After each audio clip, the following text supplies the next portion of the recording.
दोस्तों नमस्कार, मैं राजेंद्र सिंह सोलंकी, आपका रियल एस्टेट कंसल्टेंट।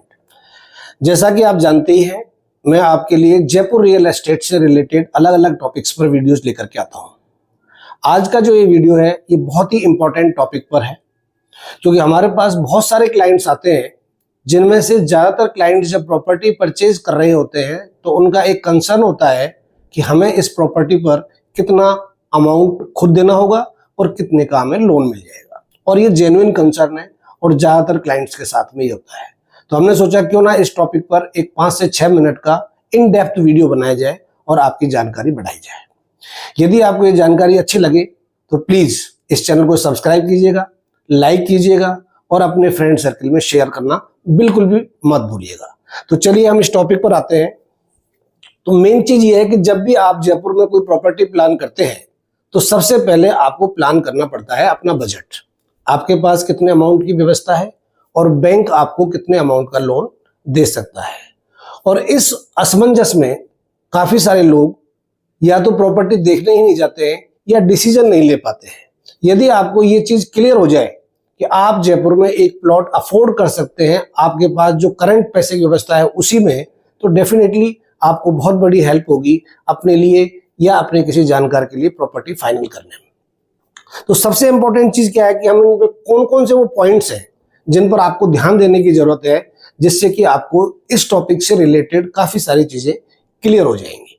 फिर भी आपका यदि कोई डाउट है तो आप कमेंट सेक्शन में हमको लिखकर भेजते हैं, हम पर्सनली आपको रेस्पॉन्ड करेंगे। और यदि आप ये चाहते हैं कि इस टॉपिक के बाद कोई और चीज जो आपके दिमाग में प्रॉपर्टी से रिलेटेड आ रही है तो आप वो भी कमेंट सेक्शन में लिख सकते हैं, तो हम उस टॉपिक पर भी आपको एक इन डेप्थ वीडियो बना करके देंगे। तो आज का हमारा जो टॉपिक रहेगा वो लोन से रिलेटेड रहेगा। इसमें कुछ पॉइंट्स को हम कवर करेंगे, तो प्लीज आप इस वीडियो को तभी देखें जब आपके पास 5 से 7 मिनट का टाइम हो। यदि आप इसको स्किप करके देखेंगे, कोई भी एक पॉइंट आपसे मिस हो गया तो आपको पूरी की पूरी जानकारी नहीं मिलेगी। तो सबसे पहले जब भी आप कोई प्रॉपर्टी पर ये डिसाइड करते हैं कि आपको लोन पर लेनी है, तो सबसे पहला पॉइंट कौन सा आता है कि आपको डिसाइड करना पड़ेगा कि प्रॉपर्टी की लोकेशन क्या है। क्योंकि बैंक्स जयपुर में हर लोकेशन की प्रॉपर्टी पर लोन नहीं देती है। बैंक ये वेरीफाई करती है, कुछ एरियाज हैं उन एरियाज पर बैंक लोन नहीं देती है और कुछ एरियाज है जिन पर बैंक लोन देती है। तो सबसे पहले आपको डिसाइड करना पड़ेगा कि प्रॉपर्टी की लोकेशन क्या है। उसके बाद लोन के क्राइटेरिया पे उस प्रॉपर्टी का खरा उतरने के लिए दूसरी जो चीज आती है, वो दूसरा जो टॉपिक है वो है प्रॉपर्टी का स्टेटस क्या है, यानी कि उसका लीगल स्टेटस क्या है। प्रॉपर्टी आपकी एग्रीकल्चर लैंड है, फार्म हाउस की जमीन है, सोसाइटी का पट्टा है, जेडीए का है, यूआईटी में है। ये वो सारी चीजें हैं जो फर्दर जाकर के बैंक को हेल्प करती है ये डिसाइड करने में कि आपको उस प्रॉपर्टी पे लोन मिलेगा या नहीं मिलेगा, और मिलेगा तो कितना मिलेगा। उसके बाद जो तीसरा टॉपिक है वो आता है प्रॉपर्टी की डीएलसी वैल्यू। यहां पर बहुत सारे क्लाइंट्स को हमारे प्रॉपर्टी लाइन में काम करने वाले जो लोग हैं वही वर्गला देते हैं। मेरा काम है आपको सच्चाई बताना, और हो सकता है ये वर्ड थोड़ा सा हार्श हो, लेकिन मुझे कहना पड़ेगा इस लाइन में बहुत सारे ठग हैं जो आपको सही जानकारी नहीं देते। तो सही जानकारी पाने के लिए आपको उस प्रॉपर्टी की कीमत पर, जो एक्चुअल कीमत है, उस पर कभी भी लोन नहीं मिलता है। ये आपको जान लेना चाहिए एडवांस में। तो किस पर मिलेगा? उसको देसी भाषा में कहते हैं डीएलसी और टेक्निकल लैंग्वेज में कहते हैं एग्रीमेंट वैल्यू। तो कोई भी बैंक किसी भी प्रॉपर्टी पे जब आपका लोन फाइनल करती है तो वो ये देखती है कि उस प्रॉपर्टी की डीएलसी रेट क्या है, यानी गवर्नमेंट रेट क्या है, या आप उस प्रॉपर्टी का खरीदने वाले से किस अमाउंट में एग्रीमेंट कर रहे हैं। तो ये आपको ध्यान रखना पड़ेगा कि हमेशा प्रॉपर्टी की दो वैल्यूज होती है। एक एक्चुअल प्रॉपर्टी की वैल्यू होती है जो आपको पे करनी है, और एक होती है एग्रीमेंट वैल्यू या डीएलसी वैल्यू। तो लोन आपको हमेशा डीएलसी वैल्यू या एग्रीमेंट वैल्यू पर मिलता है, और कितना मिलेगा उस पर भी 100% लोन प्रॉपर्टी पर आपको नहीं मिलेगा जब हम बात करते हैं लैंड या प्लॉट खरीदने की। अभी हम बात घर खरीदने पर लोन कितना मिलेगा, फ्लैट खरीदने पर लोन कितना मिलेगा, इस टॉपिक पर इस वीडियो में हम बात नहीं करेंगे। यदि आप जानना चाहते हैं कि इस टॉपिक पर भी आपको जानकारी चाहिए तो आप कमेंट में लिखिएगा, हम जो अगला वीडियो बनाएंगे उसमें इस टॉपिक पर भी कवर करेंगे। अभी जो हम बात कर रहे हैं वो कर रहे हैं केवल जेडीए के अंदर, जयपुर के अंदर प्लॉट्स यदि आप खरीदना चाह रहे हैं तो उसमें आपको कितना लोन मिल सकता है। तो सबसे इंपॉर्टेंट चीज, पहला टॉपिक हमने कवर किया लोकेशन, दूसरा प्रॉपर्टी का स्टेटस, तीसरा प्रॉपर्टी की डीएलसी वैल्यू। अब जो ये डीएलसी वैल्यू है जिसको हम एग्रीमेंट वैल्यू कहते हैं, इस पर वेरी करता है, अलग अलग इसके भी फिर इन डेप्थ फैक्टर्स हैं कि कोई बैंक आपको 90% भी देगा डीएलसी का या एग्रीमेंट वैल्यू का, कोई बैंक आपको 80% भी देगा, कोई बैंक आपको 70% देगा। अभी हम बात कर रहे हैं केवल प्रॉपर्टी साइड से आपको कितना लोन मिल सकता है, यानी कि वो प्रॉपर्टी कितने लोन अमाउंट के लिए एक्चुअली बनी हुई है। ठीक है, लोन कितना मिलेगा इस पर अभी हम धीरे धीरे आएंगे। उसके बाद चौथा जो पॉइंट आएगा, बहुत से लोग समझते हैं कि भाई ठीक है, ये प्रॉपर्टी मान के चलिए 50 लाख की है और उसकी एग्रीमेंट वैल्यू के हिसाब से उस पर लोन मिल जाएगा 35 लाख मान के चलिए। तो कई लोग ऐसे कहते हैं साहब आपको 35 लाख का लोन मिल जाएगा और आपकी इनकम ही जो है 35,000 रुपए या 40,000 रुपए महीने की है। तो अब आप सोचिए क्या आपको 35 लाख का लोन मिल जाएगा? नहीं। तो सबसे पहले हमें दो चीजों को मिलाना पड़ता है। प्रॉपर्टी की एग्रीमेंट वैल्यू क्या है, ये तो हो गया कितने सेलर साइड से, लेकिन जो बायर है यानी कि आप या आपके कोई जानकार, तो बायर की इनकम भी उस प्रॉपर्टी की वैल्यू को मैच करनी चाहिए। वो दोनों चीजें कैसे मैच होती है अभी हम धीरे धीरे उस टॉपिक पर आगे आएंगे। तो आपको दो चीजें समझने की जरूरत है, एक कि प्रॉपर्टी की वैल्यू कितनी बन रही है यानी कि एग्रीमेंट वैल्यू कितनी है, उस पर जिस बैंक से भी आप लोन ले रहे हैं उस बैंक के क्राइटेरिया के हिसाब से उस पर कितना परसेंटेज लोन मिल रहा है आपको, 90% मिल रहा है, 80% मिल रहा है या 70% मिल रहा है, और उसके बाद क्या वो आपकी इनकम को भी मैच कर रहा है या नहीं कर रहा है। तो चौथा पॉइंट जो हमारा आएगा वो क्या आएगा, आपकी इनकम। अब इनकम जैसे ही आती है तो हमारे पास बहुत सारे क्लाइंट्स आते हैं, वो कहते हैं साहब मेरे तो जो है 70-80 हजार रुपए की इनकम है महीने की। वेरी गुड, क्या करते हैं आप? सब मेरा जो है ना वो पीजी ले रखा है मैंने किराए पर और वहां से मेरी इनकम आती है। तो आपको ये भी देखना पड़ेगा कि इनकम आपकी किस सोर्स से आ रही है। तो बैंक उसी इनकम को मानती है जो वेरीफाइबल सोर्स से आ रही हो। वेरीफाइबल सोर्स मतलब क्या हुआ, सबसे पहले वो इनकम हर महीने आपके अकाउंट में रिफ्लेक्ट करनी चाहिए। मंथली हर महीने की कितनी तारीख को आपके अकाउंट में वो इनकम आती है। वो आपके प्राइवेट सेक्टर में यदि आप जॉब करते हैं वहां से क्रेडिट हो रही है, आप यदि गवर्नमेंट जॉब में है तो वहां से क्रेडिट हो रही है, या आप कोई सेल्फ एम्प्लॉयड हो तो आप आईटीआर हर साल अपनी भर रहे हो तो वहां से आपकी इनकम आ रही है। तो कुल मिलाकर के बैंक उसी को इनकम मानेगी जो आपके बैंक अकाउंट में आ रही है। चाहे आप महीने के 1 करोड़ रुपए कमाते हो और आपका बैंक स्टेटमेंट में वो इनकम रिफ्लेक्ट नहीं हो रही है तो आप बैंक लोन के लिए एलिजिबल नहीं है। इस टॉपिक पर मैं इसलिए थोड़ा सा फोकस कर रहा हूं कि बहुत सारे क्लाइंट्स हमारे पास आते हैं जो फाइनेंशियली वेल ऑफ है, अच्छी उनके पास 100-100, 200 बीघा जमीनें हैं एग्रीकल्चर की और पैसा उनके पास बहुत है, लेकिन जब वो प्रॉपर्टी लेने आते हैं तो वो चाहते हैं उनको लोन मिल जाए, और जब लोन की बात करते हैं तो वो कहते हैं साहब पैसा तो हमारे पास, इनकम तो है, लेकिन बैंक मना कर देती है। तो आपको ये मतलब एंश्योर करना है कि लोन लेने के लिए जब भी आप बैंक में किसी प्रॉपर्टी के लिए लोन लेना चाहे अप्लाई करें तो आपका बैंक स्टेटमेंट में आपकी इनकम जो है वो रिफ्लेक्ट करनी चाहिए। उसके बाद जैसे कि मैंने आपको बताया कि इसमें आपका प्राइवेट सेक्टर हो सकता है, गवर्नमेंट सेक्टर हो सकता है, आप सैलरीड हैं, सेल्फ एम्प्लॉयड हैं और बिजनेस ओनर हैं, सबको बैंक लोन दे देती है बशर्ते की इनकम बैंक में रिफ्लेक्ट कर रही हो। ये हो गए 4 पॉइंट। अब 5वां पॉइंट है कि आपकी इनकम भी आ रही है, प्रॉपर्टी की भी मान के चलो लोन की वैल्यू बन रही है। कोई भी एक फिगर ले लेते हैं, मान के चलिए प्रॉपर्टी की एक्चुअल वैल्यू 40 लाख है, लोन उस पर 30 लाख का बन रहा है। अब और आपकी जो इनकम है वो मान के चलिए 1 लाख रुपए महीने की आपकी सैलरी है, तो डेफिनेटली आपको 30 लाख का लोन मिल जाएगा। कैसे वो अपन कैलकुलेट करेंगे उस टॉपिक पर भी आएंगे, लेकिन उसको क्लियर करने से पहले एक चीज और जो लोगों को बहुत ज्यादा आगे चल के परेशानी में डाल देती है और वो स्टार्टिंग में उस पर फोकस नहीं करते हैं। आपको ये देखना पड़ेगा कि यदि आपकी 1 लाख रुपए महीने की इनकम है तो ये आपको चेक करना है कि ऑलरेडी आपने कितने लोन ले रखे हैं और उन पर आपकी कितनी किस्त जा रही है। आपने एक कार ले रखी है, 20,000 रुपए महीने की इसकी किस्त जा रही है मान के चलिए, तो आपकी जो इनकम है अब ये 1 लाख बैंक की नजर में से घट करके रह गई 60,000। ठीक है, अब आपने एक फ्लैट भी ले रखा है, 25,000 रुपए उसकी किस्त जा रही है, तो 25 और 20 45, तो 45,000 रुपए महीने की आप ऑलरेडी किस्त दे रहे हैं, इनकम आपकी 1 लाख है, और अब आप सोच रहे हैं कि आपको 30 लाख का लोन इस प्लॉट पर मिल जाएगा, तो ये कैसे संभव है? नहीं है। तो इसमें लोन कैलकुलेशन करते समय आपको ये भी चेक करना होता है कि ऑलरेडी आपके पास कितनी ईएमआई चल रही है। वो कार की हो सकती है, पर्सनल लोन हो सकता है, कोई घर आपने ले रखा है, पहले कोई प्लॉट लिया हुआ है, कोई एजुकेशन लोन लिया हुआ है, यानी कि आपके अकाउंट से जो किस्तें जा रही हैं वो भी माइनस होंगी, उसके बाद लोन कैलकुलेशन होगा। तो ये चीज बहुत इंपॉर्टेंट है, ध्यान रखने की है। उसके बाद हाँ, जरूरी नहीं है कि आप ही की इनकम के ऊपर लोन मिलेगा, ये बहुत इंपॉर्टेंट चीज है। आप लोन अमाउंट बढ़ाना चाहते हैं और प्रॉपर्टी उसके लिए यदि एलिजिबल है, तो आपके को एप्लीकेंट की इनकम भी इसमें काउंट हो जाती है। और उस को एप्लीकेंट में भी basically maximum bank husband wife की ही काउंट करती है।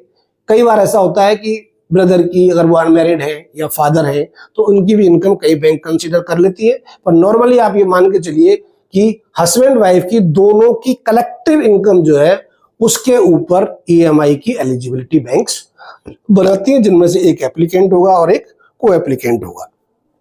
उसके बाद जैसा कि मैंने आपको बता दिया, प्रॉपर्टी का एग्रीमेंट वैल्यू हो गई।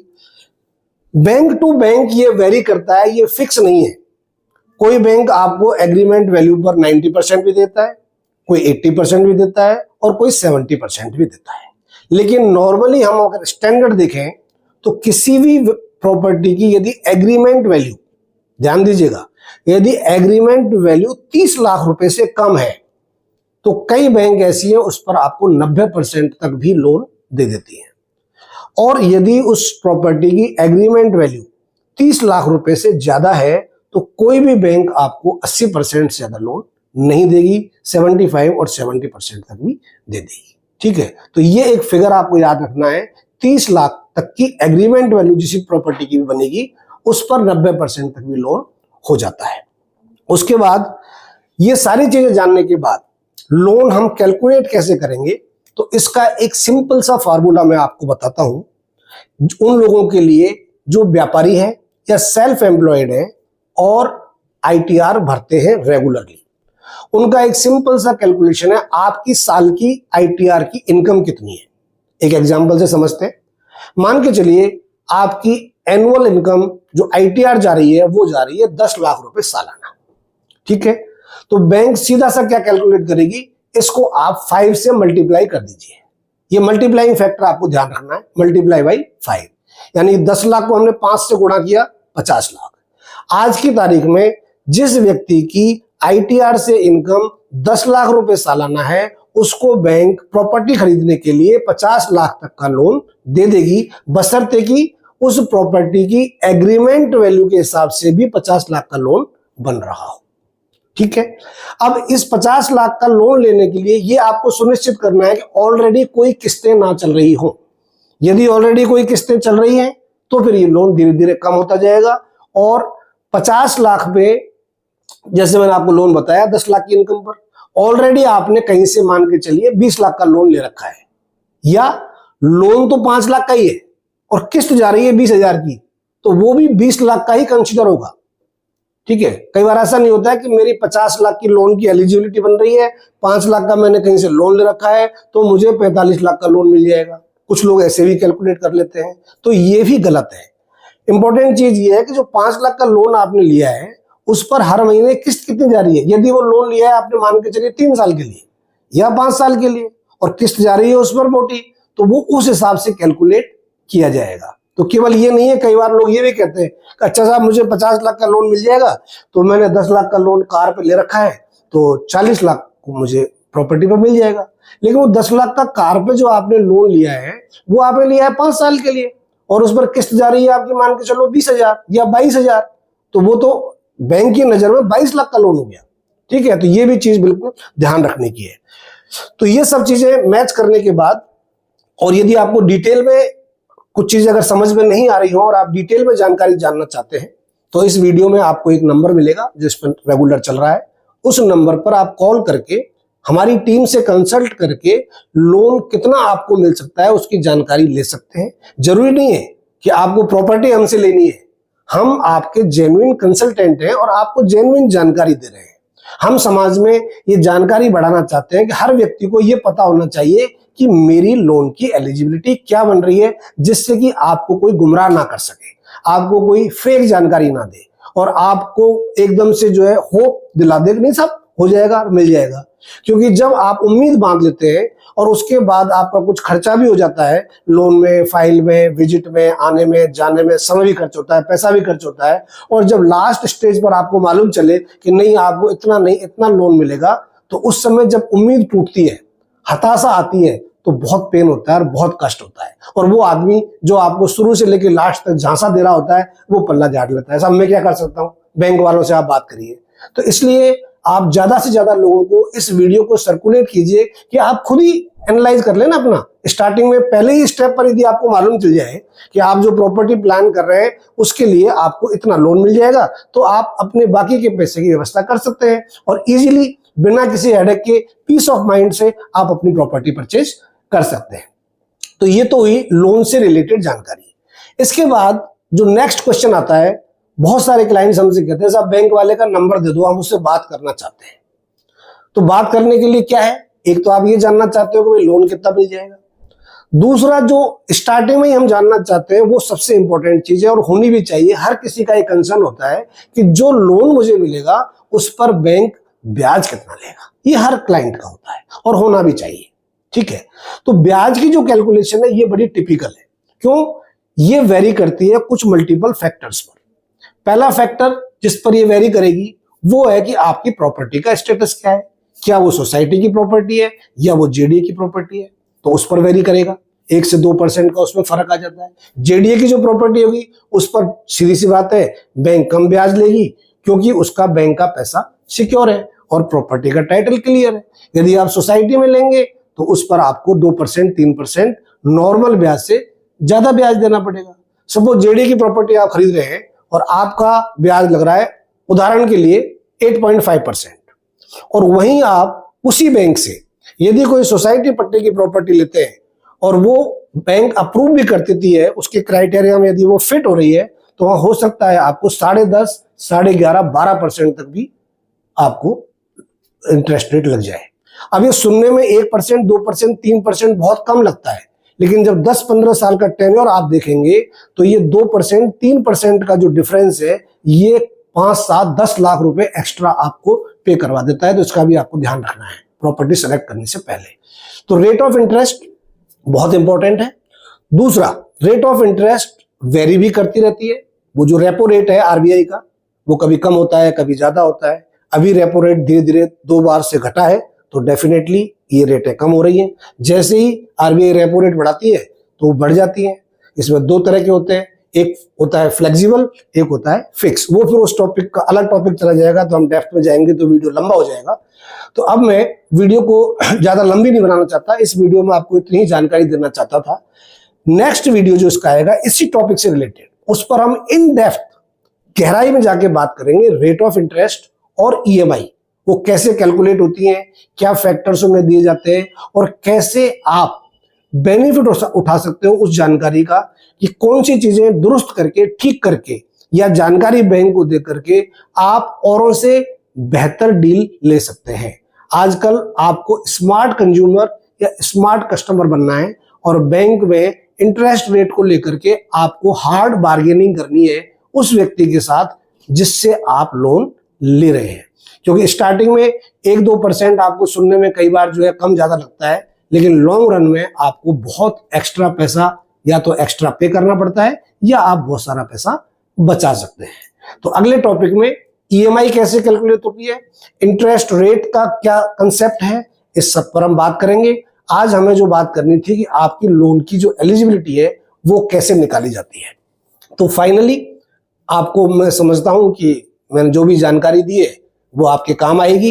यदि आपको ये जानकारी अच्छी लगी तो एक बार मैं फिर आपसे निवेदन करूंगा, please subscribe this channel, share this video in your friend circle, जिससे और भी लोगों को इस जानकारी का लाभ मिले। और कमेंट जरूर कीजिएगा, अच्छा लगा तो अच्छा, आपको लगा कि इसमें ये सुधार हो सकता था, क्योंकि हमें आपके पॉजिटिव और नेगेटिव दोनों तरीके के कमेंट्स बहुत ही अच्छे लगते हैं और हम इतनी मेहनत करके सारा कंटेंट तैयार करके आपके लिए वीडियो बनाते हैं, तो इतना सा आपसे सपोर्ट है, please subscribe the channel and share it in your friend circle. Thank you very much.